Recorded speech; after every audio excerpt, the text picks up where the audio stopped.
Hello, I'm Matthew McKibbin. Welcome to Bedtime Stories. Thank you for enjoying my previous bedtime story video. I hope all of you had awesome beauty rests and probably know what I mean. And hope you had good dreams as well. So today I'm back with another bedtime story video, and I'm going to read to you more stories of Thomas the Tank Engine. And we're starting with Donald and Douglas.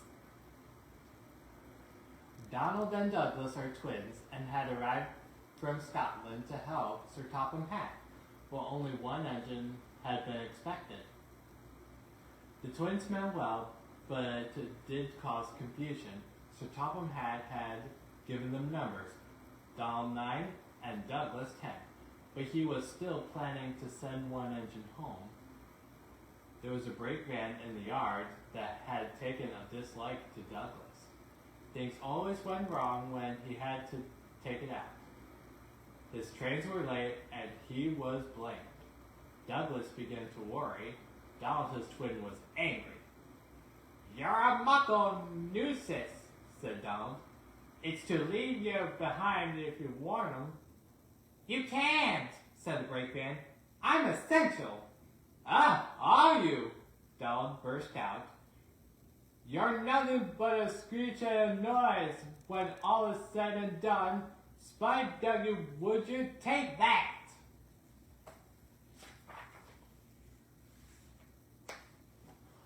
Oh, cried the van. "There's more, shall you misbehave?" The van behaved better after that, until one day Donald had an accident. The rails were slippery, he couldn't stop in time. Donald wasn't hurt, but Sir Topham Hatt was most annoyed. "I am disappointed, Donald. I didn't expect such clumsiness from you. I had decided to send Douglas back and keep you." "I'm sorry, sir," said Donald.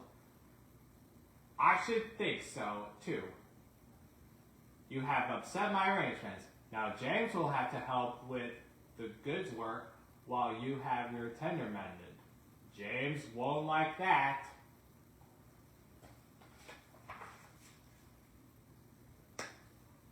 Sir Topham Hatt was right.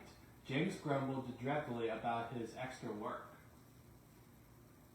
"Anyone would think," said Douglas, "that Donald had his accident on purpose.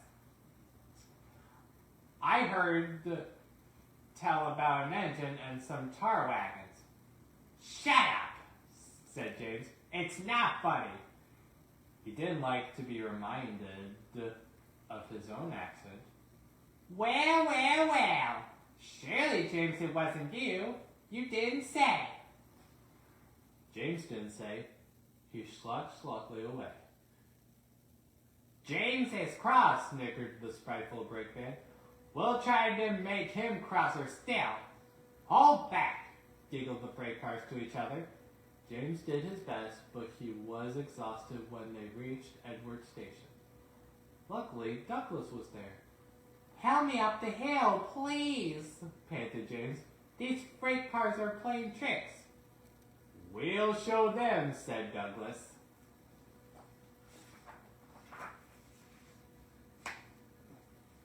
Slowly but surely, the snorting engines forced the freight cars up the hill, but James was losing steam. "I can't do it. "Leave it to me," shouted Douglas. The conductor was anxious. "Go steady. The van's breaking." The van was in pieces. No one had been hurt, but soon Edward came to clear the mess. Sir Topham Hatt was on board. "I might have known it would be Douglas," he said. "Douglas was grand, sir," said Edward. James had no steam left, but Douglas worked hard enough for 3. "I heard him from my yard." 2 would have been enough," said Sir Topham Hatt. "I want to be fair, Douglas, but I don't know. I really don't know." Sir Topham Hatt was making up his mind about which engine to send away.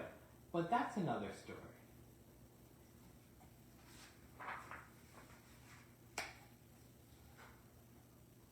The deputation. Snow came early to the island of Sodor. It was heavier than usual. Most engines hate snow. Donald and Douglas were used to it. Coupled back to back with a van between their tenders and a snowplow on their fronts, they set to work. They puffed backwards and forwards, patrolling the line. Generally, the snow slipped away easily, but sometimes they found deeper drifts. Presently, they came to a drift which was larger than most. They charged it and were just backing for another try when...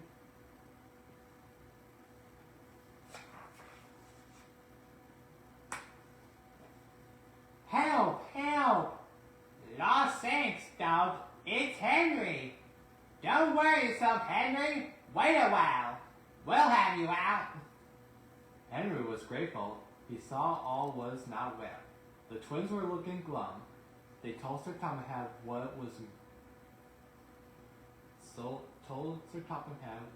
making a decision. He'll send us away for sure! It's a shame, said Percy. A lot of nonsense about a broken signal box, grumbled Gordon. That spiteful brake van, too, put in James. Good riddance. That's what I say. The twins are splendid in the snow, added Henry.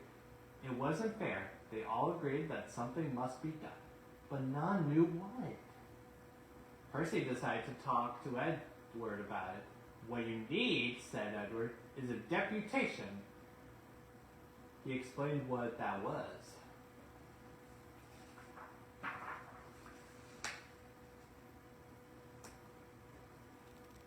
Percy ran back quickly. Edward says we need a despot station.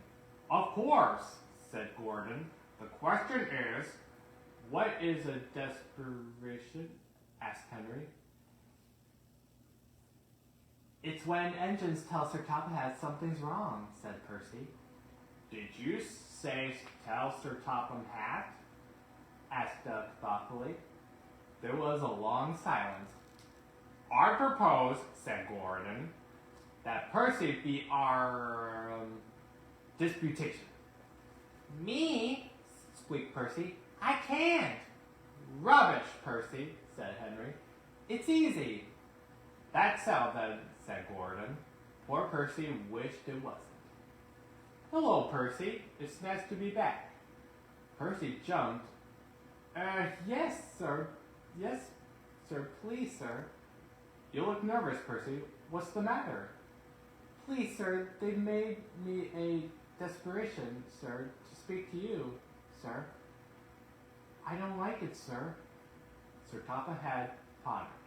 Do you mean a deputation, Percy? Yes, sir, please, sir. It's Donald and Douglas. They said, sir, that if you send them away, sir, well, they'll be turned into scrap, sir. That would be dreadful, sir. Please, sir, don't send them away. Thank you, Percy. That will do.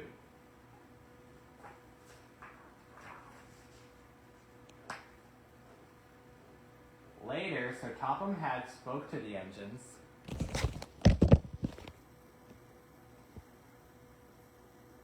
I had a deputation. I understand your feelings, and I've given a lot of thought to the matter. He paused impressively. Donald and Douglas, I hear that your work in the snow was good. You shall have a new coat of paint. The twins were surprised. Thank you, sir.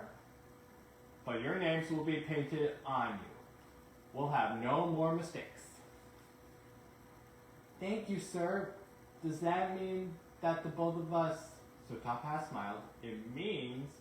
But the rest of his speech was drowned in a delighted chorus of cheers and whistles.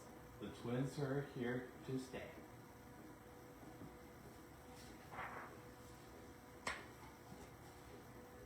The diseasel. Bill and Ben are tank engine twins.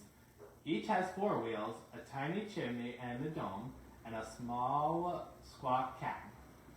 Their freight cars are filled with china clay. It is needed for pottery, paper, paint, and many other things. The twins are now kept busy pulling the cars for engines on the main line and for ships in the harbor. One morning, they arranged some cars and went away for more. They returned to find them all gone. The twins were most surprised. Their drivers examined a patch of oil. "That's diesel," they said. "What's all?" asked Bill. "A diesel, I think," replied Ben. "There's a notice about them in our shed."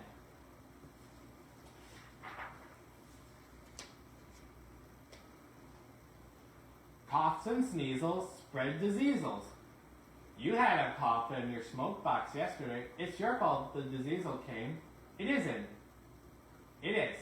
Stop arguing, you two, laughed their drivers. Let's go and rescue our freight cars. Bill and Ben were horrified, but the diesel will magic us away, like the freight cars. He won't magic us, replied their drivers. We'll more likely magic him. Listen, he doesn't know you're twins, so we'll take away your names and numbers, and then this is what we'll do. Puffing hard, the twins set off on their journey to find the diesel.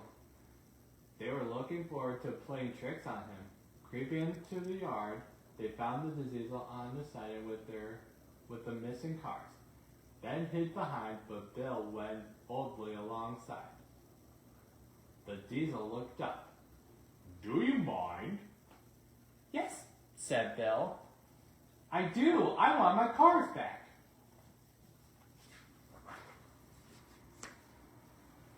"These are mine," said the diesel. "Go away." Bill pretended to be frightened. "You're a big bully," he whimpered. "You'll be sorry." He ran back and hid behind the cars. On the other side, Ben now came forward. "Car stealer," hissed Ben. He ran away too. Bill took his place. This went on and on till the diesel's eyes nearly popped out. "Stop! You're making me giddy." The 2 engines gazed at him. "Are there 2 of you?" "Yes, we're twins." "I might have known."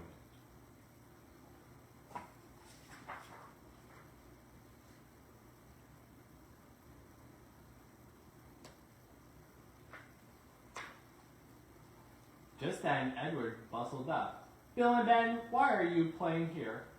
"We're not playing," protested Bill. "We're rescuing our cars," squeaked Ben. "Even you don't take our cars without asking, but the diesel did." "There's no cars to be rude," said Edward surlily. "This engine is a Metropolitan Vixer's Diesel Electric Type 2. The twins were most impressed. "We're sorry, Mr. "Never mind," the diesel smiled. "Call me Boko. I'm sorry I didn't understand about the cars." "That's all right then," said Edward. "Now off you go, Bill and Ben. Fetch Boko's cars, then you take this lot." "There's no real harm in that," he said to Boko, "but they're manding at times." Boko chuckled. "Manding," he said, "is the word."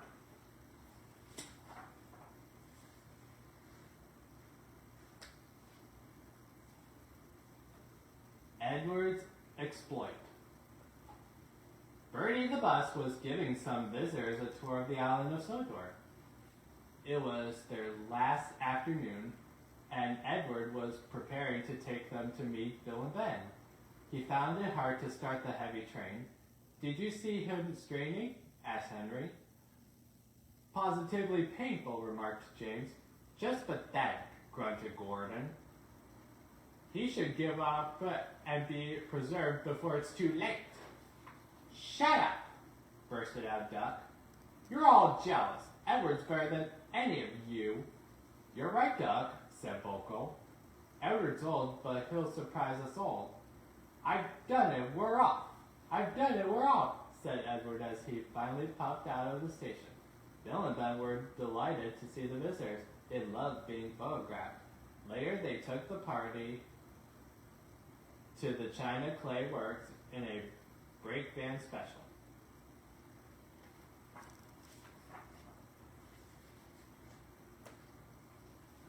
Everyone had a splendid time, and the visitors were most impressed. Then Edward took the visitors home. On the way, the weather changed. Wind and rain buffeted Edward. His sanding gear failed, and his firemen rode in front, dropping sand on the rails by hand. Suddenly, Edward's wheels slipped fiercely. With a shaky crack, something broke. The crew inspected the damage. Repairs took some time. One of your crate pins broke, Edward, says driver. We've taken your side roads off. Now you're like an old-fashioned engine. Can you get these people home? They must start back tonight. I'll try, sir, promised Edward. Edward puffed and pulled his hardest, but his wheels kept slipping and he could not start the heavy train. The passengers were anxious. The driver, fireman, and conductor went along the train, making adjustments between the coaches.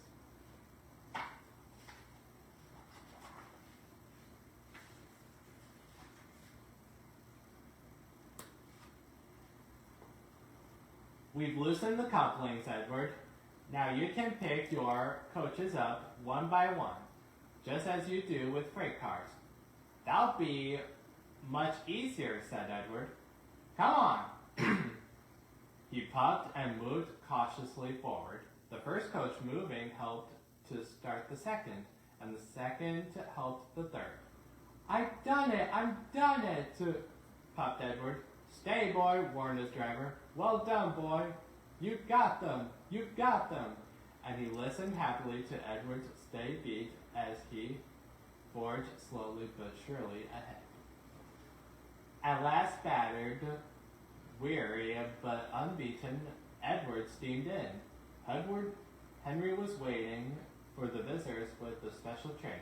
Beep, beep! Sir Topham Hatt angrily pointed to the clock. The excited passengers cheered and thanked Edward. His driver and firemen, Duck and Boko, saw to it that Edward was left in peace. Gordon and James remained respectfully silent.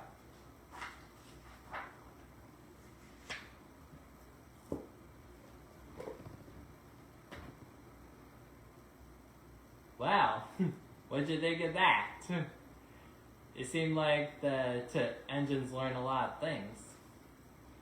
You know, I think my favorite part is how hard Edward tried to pull the heavy train. And in the story of the Diesel, you might have noticed that Bill and Ben felt tricked when they noticed that their freight cars were taken by the Diesel.